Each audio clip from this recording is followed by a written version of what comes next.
So we're pleased to have 9 candidates as scheduled, but I think one last still on the way. So we're just going to start because we don't want so many people to wait.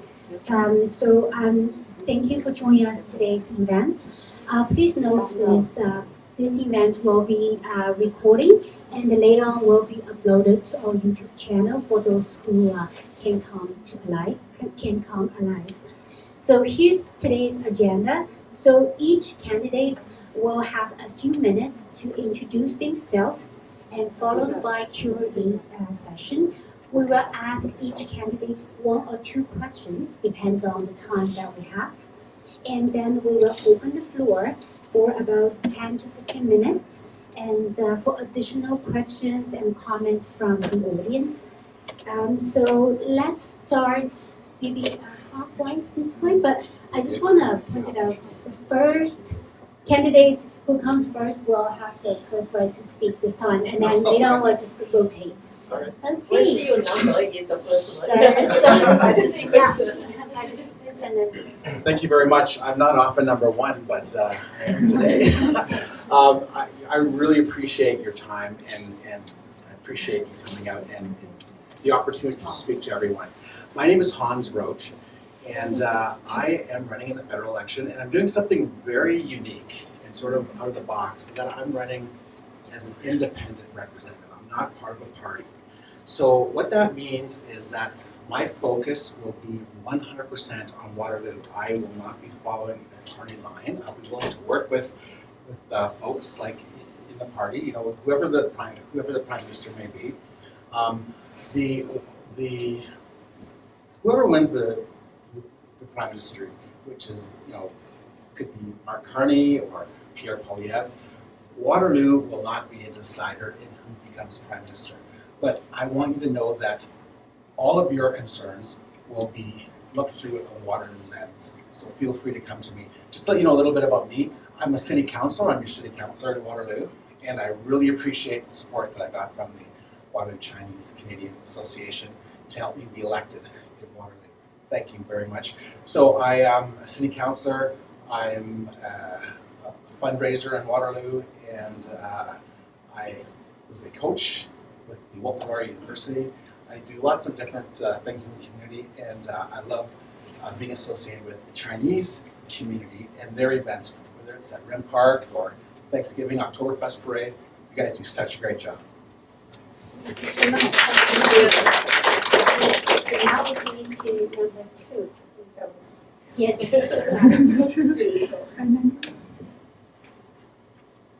Just barely under the wire after Hans. Excuse me, I'm a little stuffy, so my voice. I'm Kelly DeRitter, and I'm with the Conservative Party in Kitchener Centre. I'm representing Kitchener Centre as a whole because we're innovation, we're tech, we're community, we're business in Kitchener Centre, and so I want to make sure that we're prosperous all together in Kitchener Centre through the tariff threats, through everything happening. We need to remain prosperous in business. In Kitchener as well, I graduated from Conestoga College. I'm a mechanical engineer by trade, but I followed, Conestoga. But I followed the path more of project management. So I consider project management a hub of whatever you're doing. You're speaking to all parts of an organization, from directors all the way down to the people putting the parts together. It's an integral piece of business, and I understand fiscal responsibility, margins, budgets, timelines, things like that. So that's what I want to bring to the table in Ottawa, is fiscal responsibility, understanding of management, and then communication and organization to ensure that we're working with groups like yourselves. Thank you.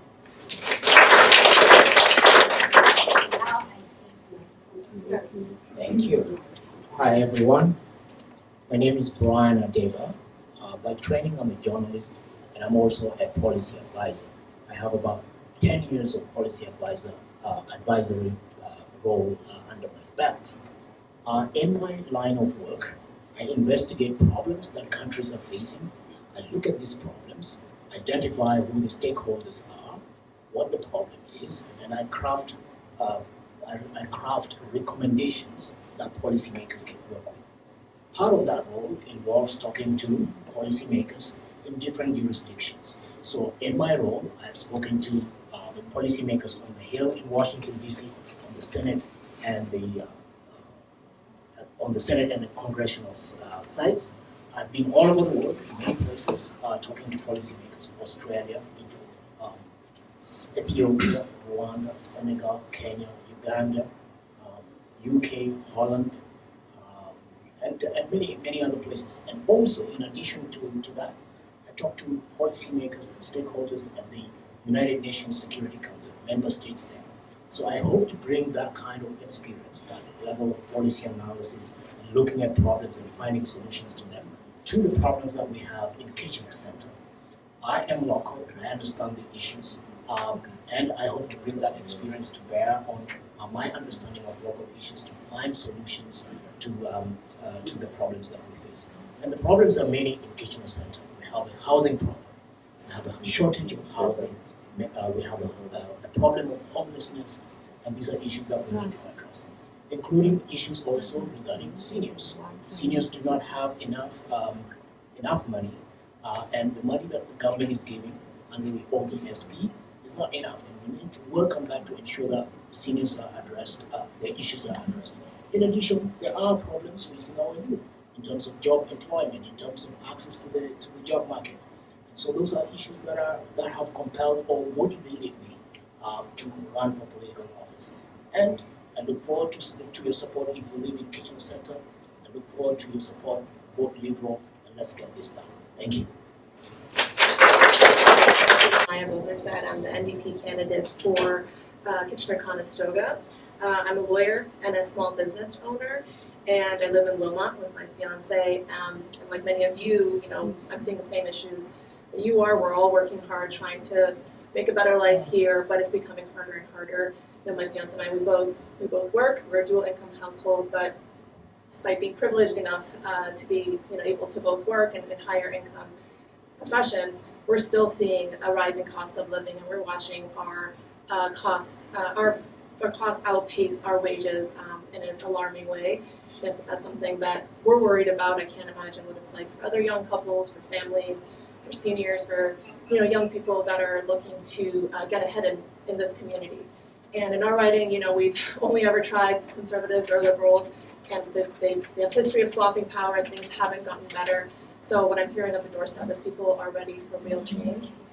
I think that we need solutions in Kitchener-Conestoga, but across Canada, that are going to be focused on people for once, and not the profits of the wealthy few, of the elite insiders to the government. And that's why I decided to get involved, because I was tired of sitting on the sidelines and just watching these problems. And decided, I have to roll up my sleeves and try to be that positive change that our community needs. So that is, the problems like price gouging at the grocery store, right? It's stopping, helping our local farmers in this trade war that's coming up, and helping small businesses as much as possible. I'm committed to helping Kitchener-Conestoga over the next 4 years, regardless of who is in power in the States, and making sure that we're better off, the people are better off, as opposed to the wealthy few in our country. Thank you. Hi everyone, my name is Helene Chow. I came to Waterloo about 6 years ago to pursue my PhD in environmental engineering, and after graduating realized I loved Waterloo so much that I decided to stay. My background is both of my parents are immigrants to Canada. My dad is Chinese and my mom is French. And I sort of carry that legacy of hard work and trying to better your community, everything that they instilled in me when they first came to Canada. So I'm representing the NDP in Waterloo for a number of reasons, but one of them is that I've personally experienced the struggles of unaffordability in this region. As a renter for many years, I've seen my rent go up year over year with no signs of slowing. Just last year, I was in an unrent-controlled building, and my rent was increased by 8%, and I couldn't afford to live there anymore, so I had to move somewhere else. I've seen the food costs go up, exponentially over the last few years, and I also see corporations raking in millions, billions of dollars more than they were before. I think there's a problem there in that there's they're not paying their fair share into the community that is actually making them those profits. And so I believe in a future where your success doesn't fall to chance, but rather to your hard work and dedication to your community.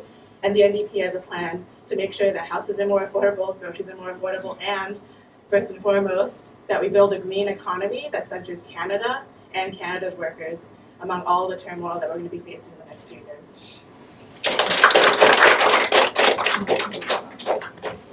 Thank you. For those I've not met before, my name is Mike Morris. I am a candidate with the Greens in Kitchener Centre, and prior to that was the MP for the last 3.5 years in Kitchener Centre. I want to start just by saying thanks to the WCCA. In a snap election, organizing an event like this is no small task. And in fact, it's one of the only cultural organizations that has actually hosted one of these in this snap election, and still the most number of candidates I've seen in any of them. And so just kudos to the whole team for making this happen. I've really appreciated just learning from the Chinese community over the last number of years and being welcomed and invited in. As Greens, that's a real focus for us. In fact, I'm really glad that 3 Green candidates are here with you this afternoon. For my part, I want to make sure we continue to bring our concerns from Kitchener to Ottawa and make progress. You heard about the housing crisis, for example. It was just a few months ago that I was successful in securing $5.4 million to build new shelter spaces for folks who are living unsheltered. Some of you may have driven by Victoria and Weber and seen that encampment. We've tripled the number of folks living unsheltered in Waterloo Region the last number of years. I want to go back to Ottawa to continue to work with others to get those kinds of funds for folks living unsheltered in our community. We heard about ODSP earlier from Brian. I'm really glad to have worked across party lines, working on joint letters and then getting amendments through on the Canada Disability Benefit. There'll be an extra $200 a month for folks living with disabilities. Unfortunately, it won't be accessible to seniors. It's cut off at 65. I want to go back and continue to advocate for improvements to that Canada Disability Benefit. But most of all, I think most importantly as Greens, it's about willing to put the issues ahead of all the partisan slander and slogans and these kinds of things, and find others to work with, because the fact is the housing crisis isn't unique to Waterloo Region. The fact is that mental health supports and the need for more of those are not unique to our community either.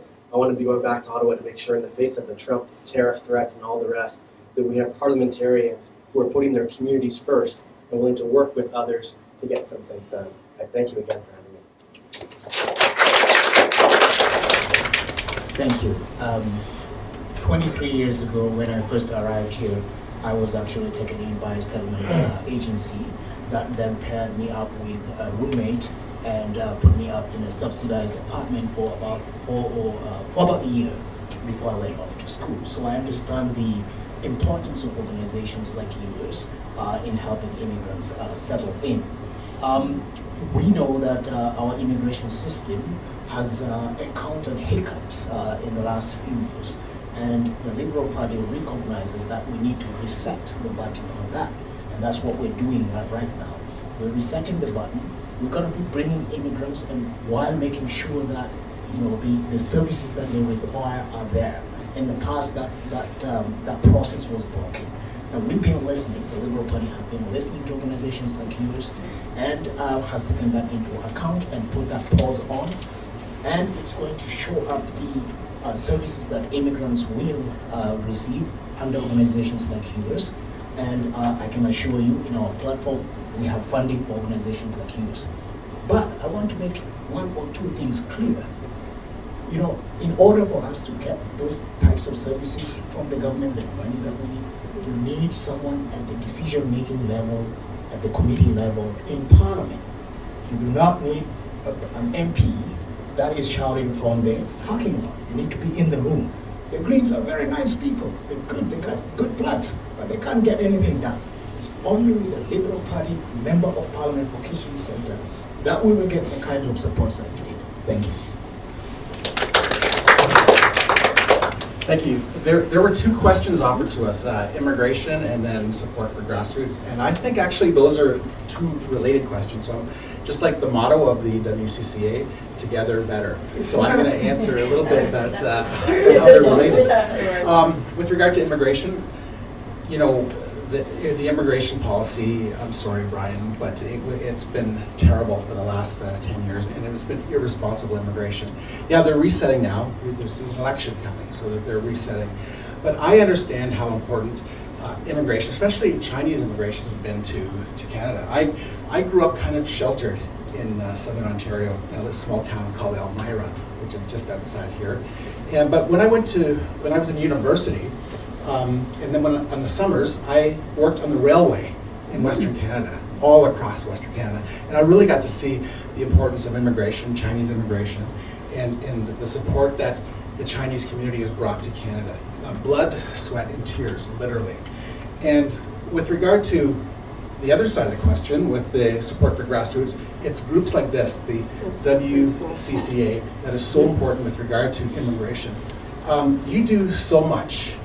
You raise money on your own, but there's so much more to get, through federal funding. Even today, I think upstairs you had a welcoming for newcomers, and a nurse from Grand River Hospital. She's donating her time. Someone here, good, thank you very much. But there's so much more that the federal government can do, and I will take umbrage, I guess, with one of the points there is that you need a minister in power. No, you don't, because you need someone that can speak to the community. Find what your needs are, and bring that back, and not follow a party line. Because there are many, many times when you may not agree with the party, but you get that little slip on your desk every day telling you how you're going to vote. And that will not be me as an independent. Thank you.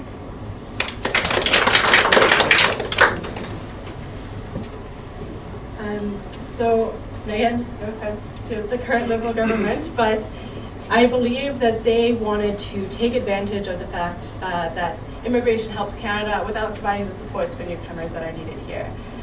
So we're a nation of immigrants, right? And the people who have built Canada all came in different ways of immigration. But they came here and there was enough housing. There was enough funding for a healthcare system. And they were supported in the needs that they had. We need to continue to have immigration, but we can't have them if you're going to come here and struggle to put food on the family for you, put food on the table for your family, or pay your bills. I think the NDP also stands for making sure that when we do invite people into the country, they have a direct path to permanent residency and citizenship. The Foreign Temporary Worker Program, I think, is an exploitative system that decreases the wages for everyone in Canada and allows for the exploitation of the workers directly. So we need to eliminate that and focus on immigration. When people want to come to Canada, work here, they contribute to the economy, and then they should be taken care of in turn to become PR, to become citizens eventually. I also want to talk about international students because I've been knocking on doors for the past, 5 weeks? And I hear the hate that has been fueled by blaming the housing crisis on students. And I know that's completely unfair because the government invited students to come into this country to study here, to work, and are now turning around and saying, it's actually your fault there's not enough houses here. And it's your fault the prices have gone up. That's completely unacceptable. It's the government's fault for not building enough houses and for not supporting the newcomers to our region. International students should be an absolute boon to our community. They're coming here to study, get a good education, and then work. That's absolutely what we need to be doing, right?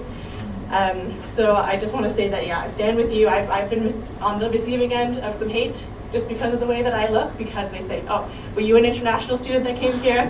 Are you the ones causing the problem with the housing? And I'm like, no, I was Canadian, but I did also move to the region, and I'm struggling with these problems, right? So just to know that I stand with you. I think it's unacceptable for them to shift blame onto immigrants for this crisis when it's their own failings as a government. Just building on that as well, I'm running for Kitchener-Conestoga, and Kitchener-Conestoga, like many other ridings, is a community that was built by immigrants. So we have the early German Mennonites that established agricultural roots to the post-war Dutch, Hungarian, Portuguese people that established our infrastructure and our economy. Every group that has come here has made a very lasting impact. And more recently we have people from South Asia, from China, from the Middle East that started businesses that have contributed to our thriving tech sector, to our healthcare sector. So, you know, and now we have international students who are here to study. They're not just workers, they're our community members. They're the next generation of workers, and they're going to help make this community even better. And so when we talk about immigration, I think, you know, on one hand, it has to be held accountable to Canadians, but at the same time, it has to remain rooted in our Canadian values of, you know, dignity, of human rights, and fairness for everybody. And we have to fight for things that are going to implement those rights. So with NDP, we are going to make it easier for foreign trained doctors to be able to work here. There are so many people in this community that are ready and willing to contribute to our healthcare system, but they're unable to work here. So we want to make it easier for them to be able to work here, remove any sort of barriers for people to be able to work across the provinces and go where they're most needed. We also want to make sure that everyone, newcomers and Canadians alike, are paid fair wages. That, you know, we're going to prevent exploitative work conditions for international students, but also for Canadians, and create good paying jobs for everyone in our community. We know that immigration isn't an issue to overcome. It's a source of strength for us, and I'm going to be a voice that continues fighting for that in Canada. Thank you. Green Party. Yes. So this is how will the Green Party engage newcomer youth in environmental education and community-based green initiative. It was addressed to a party, and there are three of us here. I'm standing shoulder to shoulder with Ethan in Kitchener South Hespeler and Mike in Kitchener Centre, and I couldn't be prouder to be part of this team. We will engage with youth where they are, when they're ready, using the language and the tools that they use. We will also recognize that the youth have more at stake in this election and every election, because they're going to be living with our decisions for longer than any of the rest of us are. I'm 50. A teenager has at least a 30-year extra to put up with. And so those decisions do matter. The Green Party advocates for lowering the voting age in federal elections from 18 to 16. We let 16-year-olds drive. We let them make decisions about their future, their education. We let them make medical decisions. I think we should let them engage in the political process in the most effective way possible, which is to vote. I've talked to a number at the doors, and I'm always delighted by the reaction when a teenager says, "Oh, I'm too young to vote." And I say, "Well, that's fine, but I'm still asking you the same question. And I still want to hear your voice, and I still want to hear your stories and your experience." We'll keep doing that. We advocate for the creation of the Youth Climate Corps. We recognize that there is an increasing need for youth to be engaged professionally for all of the changes that we're facing right now, whether it's managing climate change, natural disasters, any other civil problem that comes up. That's what this Youth Climate Corps is for. I'd encourage you to go to our website at green.ca. There's a lot of information up there, certainly more than I would be able to repeat from memory. But since the question was addressed to Greens, I'm just going to offer to Mike and Ethan if they want a few more. If I can briefly, I think other candidates might also want to respond to this question. I think it would only be fair. Really briefly, I'll say for myself, actually I should at least respond. Brian, I want you to know I actually bike to the hill, so I don't spend my time in the parking lot. I do. So I actually spend my time in Parliament working with ministers to get things done, including on international students. But when it comes to young people, we had just a kind of a committee of young people that was kind of an advisory group for me that I found really helpful. The second thing really helpful is just saying yes to grade 10 civics classes. Teachers across Waterloo Region invite MPs to hear from their classes. And I find just showing up at these grade 10 classes where they were able to hear from young people. And a nod to the NDP, there actually was a bill on reducing the voting age.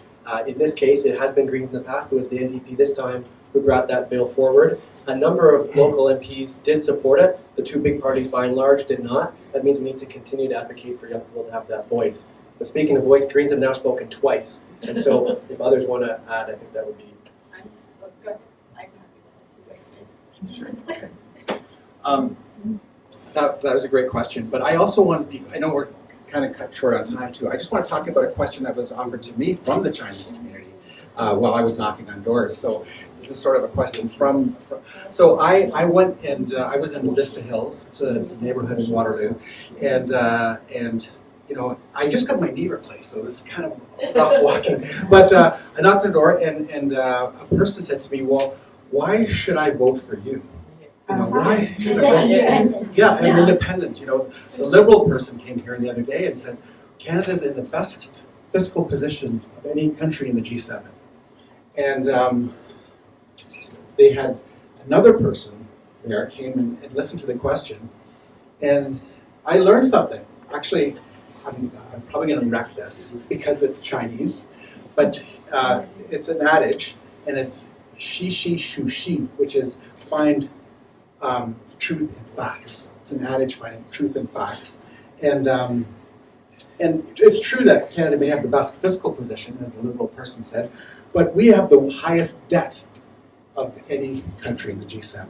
So for every dollar of disposable income, we owe $1.90. So we're not in a great position. Things aren't rosy. Things aren't better than they were 4 years ago or 10 years ago. So I want to be independent, to be able to not have to follow party lines, and to say, you know, this is what the people of Waterloo need. This is what the people of the Waterloo Chinese Canadian Association tell me that they want to tell you. Yeah, I wanted to take the opportunity to also speak on the Green Initiatives portion, because I did do my PhD in environmental engineering. I care deeply about climate change and creating a green economy for Canada. And over the many years that I studied, I did 10 years of outreach to high school students and younger on climate change adaptation solutions, why climate change research is important, why pursuing a degree in STEM is important to help tackle those challenges, but also degrees in many other things. It's an all-hands-on-deck approach that we need. And so, like the Green Party said, you know, it's the children's future, and we're really failing them right now because we're not tackling climate change head-on. And we're failing them in our economy too, because we're failing to produce the things we need to tackle climate change right here in Canada, even though we have all the resources to do that and we have the talent and skills, particularly in Waterloo. We have 2 excellent universities and an excellent college. And so when it comes to how to do outreach, it's about making sure we fund programs where people can feel that they not only can have a career, but they can have a career doing something important, which is tackling climate change and promoting the green economy for Canada. And I'm going to fight to do that for sure.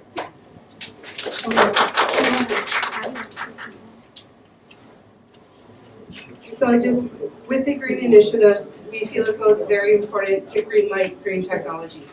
The only way we're going to move forward with the green initiatives is green projects, green technology, and I think it also services the youth as well, because there'll be jobs, there'll be innovation, there'll be prosperity, while also helping with the green initiatives out there. So the Conservatives have already announced that they do want to greenlight green initiatives, and of course, axe the tax.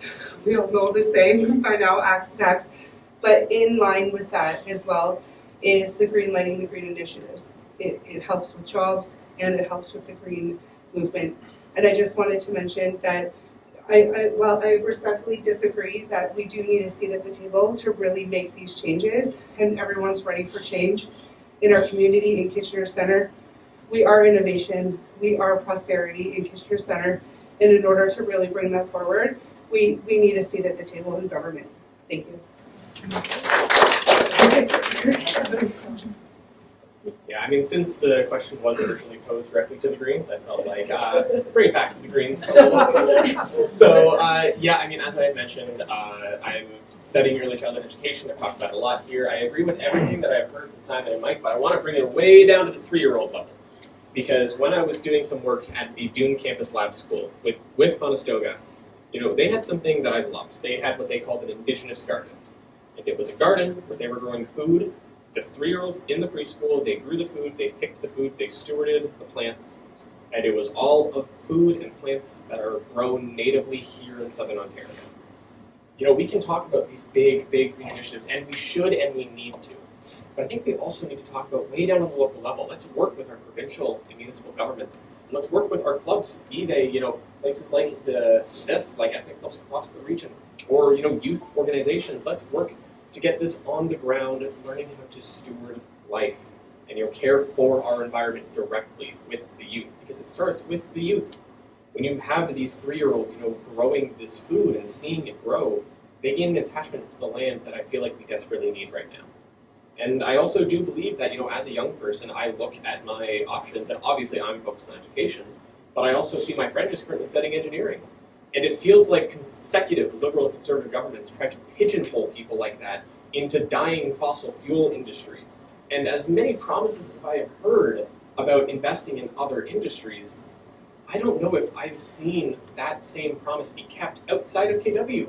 Because in KW, we are this innovative tech sector that we need to focus on. But I don't think the incumbent past 4 governments have kept up with that promise.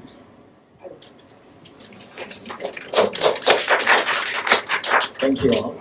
The question of the climate, we are all concerned about it, and in our liberal plan, we have funding for youth programs so that they can get educated on how to contribute to fighting climate change.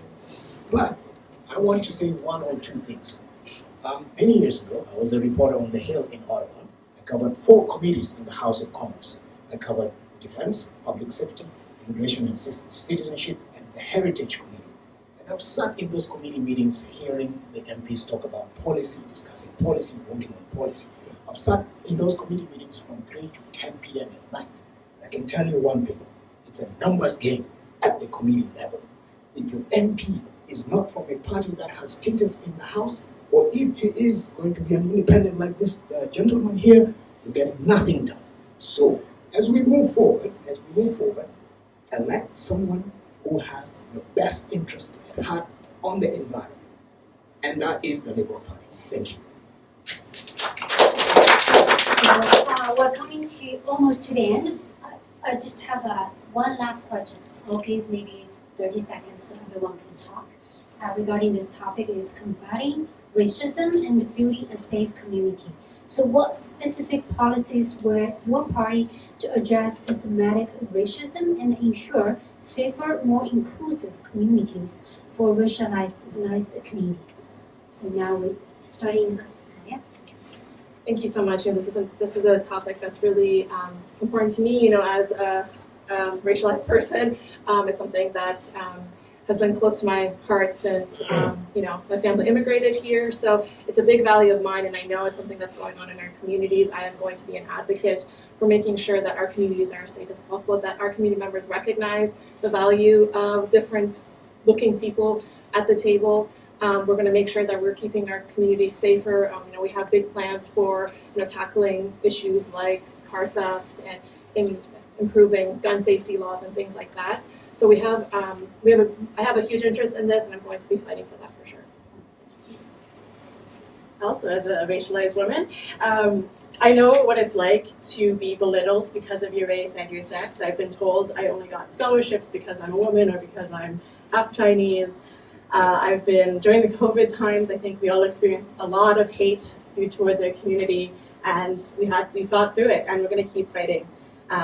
We hear a lot of rhetoric against China too, and a lot of it is very much justified, but we have to be careful because, again, that could turn into hate against our community as well.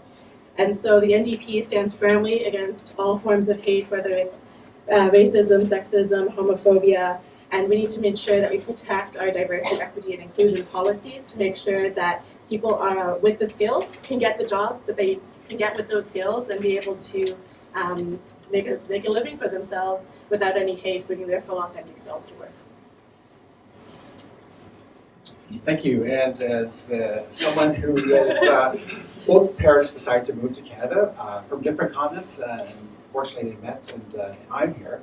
I want to talk about how important anti-racism is, especially in the Chinese community, and it really peaked around the COVID time, didn't it? It was really unfortunate, and I'm really proud to have participated with the Waterloo Regional Police Service, the anti-hate program they have. In fact, I think the Waterloo Chinese Canadian Association actually participated in this event as well. It's so important that we recognize that diversity is our strength, not our weakness, and that we are, as I'm going to say it again, together better. Thank you. The Liberal Party is the party of the Canadian Charter of Rights, and we stand by all the stipulations in the Charter that protect people against any forms of discrimination. When we get to government on April 28th, we're going to put legislation that will enshrine the protections in the Charter. We're going to reinforce that. We're also going to double the fines for any forms of discrimination that happen in our community and hold people accountable on that. Thank you. The last time someone tried to change the charter, it didn't go so well. For my part, I'd want to just respond to this comment. It's just a fact check, Brian. This is not true. Greens can present amendments at every committee on Parliament Hill. And if you're not sure if that's the case, well, I did that, actually. I presented more amendments and was successful with more amendments than every other MP in the country put together on the Canada Disability Benefit. It will be indexed to inflation because of the amendment I put forward, but it wasn't just me. I worked with others, and others supported me on it. In fact, I received unanimous support on that amendment. If I earned the support of our community to go back, I want to continue to work with others to do those things, but I think it's an important fact check. On the question, I think the most important thing elected leaders can do is twofold. One, celebrate the diversity of our community. It's partly why I love going to WCCA events, is I get to learn and be a part of and get welcomed into the Chinese community, and I have a platform online where I get to then share that so that folks can see all that's beautiful about the Chinese community in the Waterloo Region. We also, though, need to be calling out hate. Whether it's a Nazi flag and anti-Semitism, or it's anti-Asian racism that does exist in our community, elected leaders like myself need to be calling it out and using the platforms that we have, and if re-elected, that's exactly what I would continue to do. Thanks, Mike, and thanks for your work in Parliament over the last 3.5 years. You've shown us what can be done. Any federal representative needs to be in close touch with their communities so that any incidents, any threads, any themes of racism that are emerging in our communities are never forgotten, never ignored. I remember the video that circulated online last fall of a racist incident against a fellow of color who I happen to know. A few years ago, I tried to make the case as a bit of an academic exercise for municipal councils banning hate symbols. And it turns out I can't do it. Governments probably can't ban much, whether it's Nazi flags or other symbols. That's where community matters. In every single example in Ontario, and I found about 6 of them, where a Confederate flag was flown, it was community action. It was grassroots leadership by members of the communities, by their community leaders that started the conversations, pushed the conversations forward, and eventually those symbols were taken down. There are 2 roles for our federal representatives. There's the legislative role in making sure that hate crime legislation is up to date and reflecting the realities that we live in. And there is the community leadership role that our leaders bring to our communities, whether it's Waterloo, Kitchener, Conestoga, Cambridge, wherever they happen to be. Thank you. Yeah, I mean, I don't know what much more there is to say. Like, you two have covered the bulwark of our plan, but I did just want to reinforce the fact that a big part of this is just working at the local level, hearing and understanding what all of you and everybody else needs. As can be very clearly seen, I am quite white. I have personally never experienced racism done to myself, but many of my friends have. And a lot of how I've learned from that is that I've gone over to them, and I've listened to them, and I've wanted to hear their story, and I've wanted to hear what they think I should be doing to, do better against that. And I think that's my role as an MP, that my role is to come to communities like this, be it the Chinese Canadian Association or be it any other ethnic association, and hear what do you need? What do you need me to do? And that might mean strengthening our hate crime laws to ensure that, things like Nazi symbolism is banned, but also, tons of symbolism that discriminates against, the Asian community, especially stuff that we saw during the COVID pandemic. And stuff like that is also put an end to. And it's also connecting with local communities to ensure that we are all standing together against, all the hate and the racism that we've been seeing. Thank you. This issue is actually really important to me. It's one of my reasons is strength in community. I absolutely believe there is strength in community, all community. And Mike, I completely agree, we need to celebrate diversity and call out when we're not being kind to one another. So the Conservative platform is we're all under one banner, that's the Canadian flag. We are all Canadian. We are all part of this. We are all wanting to live and prosper with our neighbors, with our community. And me personally, myself, I am a driver of community, have been. I'm a community leader myself. I'm inclusive. This is so important to me. So thank you for actually raising this question, and let us just all live together in Canada, one another as a community. Thank you so much. So time flies. So our meeting is come to end. So I just want to remind everyone that the election day is April 28th. So if you haven't cast your ballot, just go to the poll and make sure Use your right. Use your right and choose whoever you prefer. So in the meantime, we also want to thank all the candidates that's taking time to share your thoughts and vision with all of us. So we wish you all the best. Thank All of us. Thank you. So once you get elected, don't forget us.